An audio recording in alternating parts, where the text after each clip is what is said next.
Salut tout le monde, bienvenue à laparole.tv. Aujourd'hui, on va lire dans Actes chapitre 12.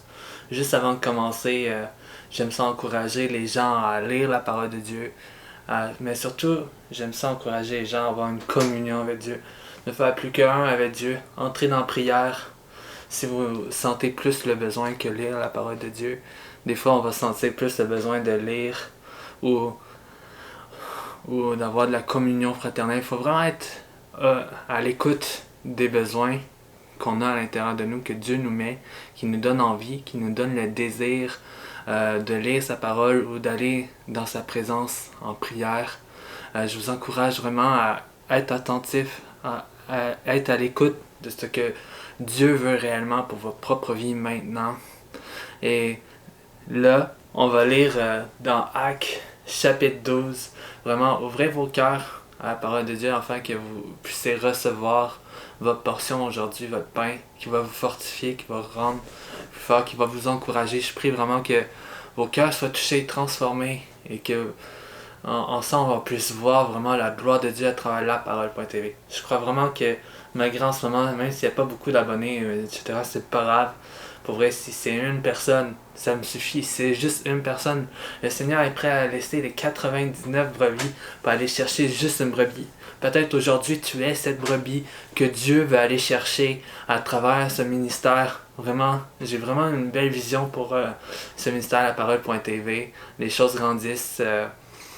Tu sais, Dieu m'a oint pour faire ça. Puis je crois vraiment que j'ai son autorité pour le faire. Alors, je vais juste me lancer pleinement dans l'œuvre que Dieu m'appelle à faire, dans son appel pour ma propre vie. Et je vous pousse aussi à faire ce que Dieu veut que vous faisiez. Moi, peut-être là, c'est lire la parole de Dieu pour vous, mais pour vous, ça peut être quelque chose d'autre. Ça peut être totalement différent, un opposé à ce que je fais. C'est pas grave tant que vous faites la volonté de Dieu. Amen. C'est le plus important pour votre vie. Fait qu'on va commencer sans plus tarder. À cette époque-là, le roi Hérode se mit à maltraiter des membres de l'Église. Il les fit mourir par l'épée, Jacques, le frère de Jean. Quand il vit que cela plaisait aux Juifs, il fit encore arrêter Pierre. C'était pendant la fête des pains sans levain. Après l'avoir fait arrêter et jeter en prison, il le mit sous la garde de 4 escouades, de 4 soldats chacune. Il avait l'intention de faire comparaître devant le peuple après la Pâque. Pierre était donc gardé dans la prison de l'Église et l'Église adressait d'ardentes prières à Dieu pour lui. Et l'Église adressait d'ardentes prières à Dieu pour Pierre. Pierre était surveillé par 16 personnes en prison et l'Église était là pour prier pour lui. Quand on vit des moments difficiles ensemble en tant qu'Église, on doit prier les uns pour les autres. Surtout pour ceux qui sont en charge de nous, les leaders. Dans le fond, ils ont un ministère quand même important entre les mains. Puis souvent, c'est plus ceux qui vont être mis en danger, qui vont aller de l'avant et qui vont être confrontés au monde. Comme nos pasteurs vont voyager, etc. plus que nous-mêmes parce que nous, on travaille. Mais c'est tout à fait normal. Puis si moi j'avais de la difficulté, tout le monde pourrait s'assembler ensemble pour prier pour moi. C'est vraiment le cœur de l'Église, c'est que quand il y a un problème majeur avec quelqu'un, mais que finalement, on ne reste pas chez nous, mais c'est qu'on s'unit et qu'on s'unit dans la prière face à Dieu. Et ici, on va voir la puissance de Dieu agir. Dans verset 6. L'année qui précédait le jour où Hérode allait le faire comparaître, Pierre, attaché avec 2 chaînes, dormait entre 2 soldats, des sentinelles postées devant la porte, gardaient la prison. Soudain, un ange du Seigneur survint et une lumière resplendit dans la cellule. L'ange réveilla Pierre en le frappant à côté de lui. « Lève-toi vite !» Les chaînes tombèrent de ses mains. Puis l'ange lui dit « Mets ta ceinture et tes sandales. » C'est ce qu'il fit. L'ange lui dit encore « Mets ton manteau et suis-moi. » Pierre sortit et le suivit sans savoir ce que l'ange faisait était réel. Il croyait avoir une vision. Ils passèrent la première garde, puis la seconde, et ils arrivèrent à la porte de fer qui mène à la ville. La porte s'ouvrit d'elle-même devant eux, et ils sortirent et s'avancèrent dans une rue. Aussitôt l'ange quitta Pierre. Amen. Ici, Dieu agit pour lui. Il va pas te libérer de prison si tu mérites d'être en prison. Ça serait pas mal injuste. C'est pas comme ça fonctionne. C'est juste là, il y avait vraiment une injustice considérable. Pierre ne méritait pas d'aller en prison à cause d'annoncer l'évangile de Jésus-Christ. Alors Dieu a intervenu pour lui, pour sauver sa vie, pour l'empêcher de mourir. Il a envoyé un ange. Et tu sais, je crois que vraiment l'Église a intercédé, puis Dieu connaissait Pierre, fait que c'était pas son temps. Alors Dieu est intervenu dans sa vie. Dieu va dans nos moments les plus difficiles, lorsqu'il y a une injustice, Dieu voit ces choses-là, il n'est pas insensible aux injustices, au contraire, c'est le Dieu de justice. Dieu va te faire justice. Et tu sais, Pierre ce n'est pas plaint. Pierre ne s'est pas complaint. Au contraire, il est resté, je suis sûr qu'il est resté dans la foi en Dieu et qu'il disait, bon, c'est là qu'il veut que je sois, alors je vais témoigner de Jésus-Christ jusqu'à la mort. Et Dieu l'a libéré. Et son attitude à travers cette circonstance-là était exemplaire pour nous tous. Vraiment, nous tous, on doit prendre exemple de cette situation. Peut-être que lorsque on va prêcher l'Évangile de plus en plus à travers notre nation, on va vivre plus de persécutions, on va vivre plus de défis, mais la gloire de Dieu va être là pour compenser.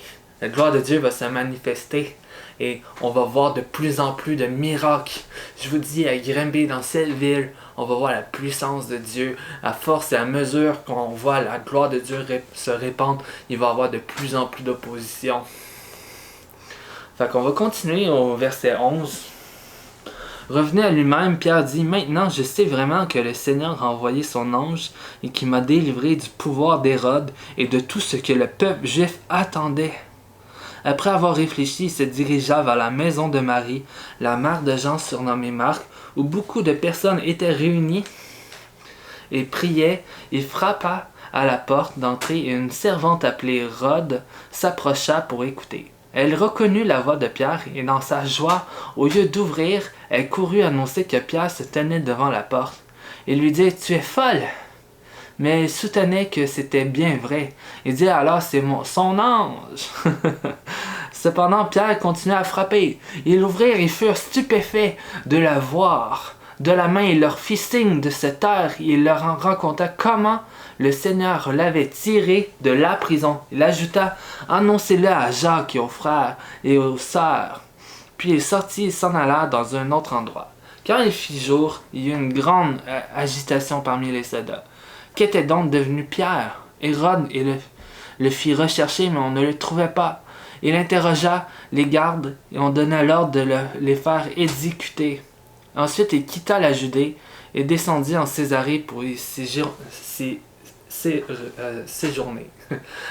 Alors, tu sais, quand on prie des fois, peut-être on n'est pas tout le temps comme clairement dans la foi, mais ici, tu sais, c'est vraiment drôle comme situation, qu'est-ce qui s'est passé. Tu sais, Pierre y arrive, il attend de se faire ouvrir la porte, mais finalement il se fait fermer.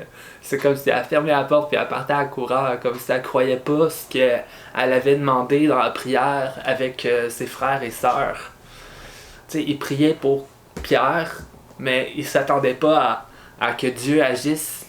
Peut-être des fois on est un peu comme ça dans notre temps de prière, tu sais, on prie puis on s'attend pas à ce que Dieu agisse. Mais non, c'est pas vrai. C'est pas vrai, on doit pas être comme ça. Et je prie que ça soit pas comme ça non plus. On doit réellement, que lorsqu'on prie à Dieu, savoir qu'il écoute vraiment notre prière et qu'il est attentif à ce qu'on dit. C'est pas un Dieu sourd. On n'a pas besoin de répéter 1000 fois. C'est la chose qu'on demande. Et oui, on va intercéder. Oui, on va prier tous ensemble. Peut-être là, ici, on priait plusieurs jours ensemble. Je sais pas combien de jours en tout.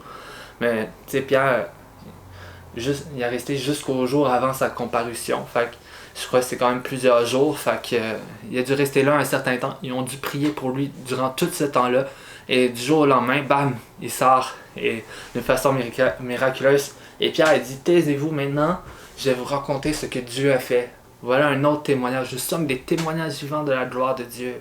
Et ici encore, Pierre a tout redonné la gloire à Dieu dans sa vie. Il ne s'est pas vanté et dire « Ah, voilà, il y a un ange. » Non, écoutez ce que le Seigneur a fait pour moi. Écoutez ce que le Seigneur a fait. Glorifiez Jésus-Christ quand il fait un miracle dans vos vies. Servez-vous de vos témoignages pour le partager aux gens alentour de vous, afin d'édifier la foi de ceux qui vous écoutent. C'est super important. On a besoin d'être animés dans notre foi en Jésus-Christ par des témoignages des gens alentour de nous. Ça a des paroles de foi. Ça a des paroles qui vont animer notre foi, des témoignages que Dieu fait afin d'édifier l'Église et montrer sa suprématie. Amen. Alors on va continuer au verset 20. Hérode était en conflit avec les Tyriens et les Sidoniens, mais ils vinrent le trouver d'un commun accord, et après avoir gagné Blastus, le responsable de sa chambre, ils demandèrent la paix parce que leur région dépendait de celle du roi pour son ravitaillement. Le jeune-officier Hérode, habillé de sa tenue royale, était assis sur son trône et leur adressait un discours. Le peuple s'écria « C'est la voix d'un Dieu et non d'un être humain !» Un ange du Seigneur le frappa immédiatement, parce qu'il n'avait pas donné gloire à Dieu. Il mourut rongé par des vers. Quant à la parole de Dieu, elle se propageait de plus en plus. Une fois leur mission à Jérusalem accomplie, Barnabas et Saul repartirent, emmenant avec eux Jean, surnommé Marc. Ici, Hérode a pris la gloire sur lui de Dieu. Voilà, les gens disaient, voilà, il est rendu Dieu. Et là, bam, d'un coup, il est mort. Parce qu'il a essayé de prendre la gloire de Dieu pour sa vie. Et il est arrivé ce qu'il a fait aux autres aussi. Il a tué des apôtres de Jésus-Christ. Il a tué beaucoup de gens. Hérode, le fils. Il récolte ce qu'il a semé. Et Dieu va toujours agir en notre faveur. En tant qu'enfant de Dieu, on a la faveur de Dieu, on a les anges de l'Éternel avec nous, son armée céleste alentour de nous, avec nous, lorsque nous agissons en son nom.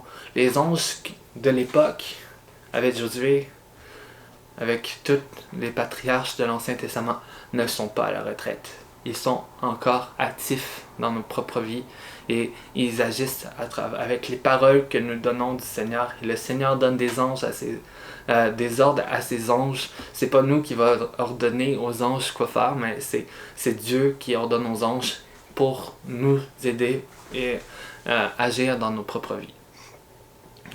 Et vraiment, ayons un cœur reconnaissant envers le Seigneur, envers tout ce qu'il fait pour nous, et reconnaissons-le dans toutes nos voies, dans tous nos succès, dans toutes nos entreprises, dans tous nos désirs, dans tout ce qu'on veut avoir dans nos vies.